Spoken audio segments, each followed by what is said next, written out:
Password જીવનનો password ભૂલી જવાય કે કેમ, યાદ રખાય કે કેમ? કેટલા અંકનો રાખવો પાસવર્ડ એ વિચારાય કે કેમ? લોકોના પાસવર્ડ છે સ્ટ્રોંગ, લોકોના પાસવર્ડ છે સ્ટ્રોંગ એ જાણી શકાય કે કેમ? પાસવર્ડ તો રાખવો જરૂરી છે, પાસવર્ડ તો રાખવો જરૂરી છે, પણ એ યાદ રાખીશું કે કેમ? આપણા પાસવર્ડની આપણને જ ખબર હોય, આપણા પાસવર્ડની આપણને જ ખબર હોય ત્યારે ફરી ફરી સેટ કરાય કે કેમ? આ તો છે 21મી સદી, આપનો પાસવર્ડ તોડી પણ શકે કોઈ, ત્યારે કેવો પાસવર્ડ સેટ કરવો કે કેમ?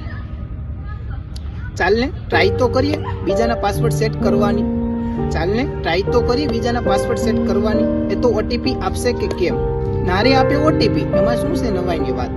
નારે આપે ઓટીપી, એમાં શું છે નવાઈની વાત? ફ્રોડ તો થાય જ છે, એમાં શું છે વાક એમનો? આ તો પાસવર્ડ છે વિચારનો, તમે સમજ્યા કે કેમ? કિશોર કહે મોબાઈલનો પાસવર્ડ સેટ કરી લેશું, પણ લોકોના પાસવર્ડ સેટ કરીશું કે કેમ? મહાદેવર.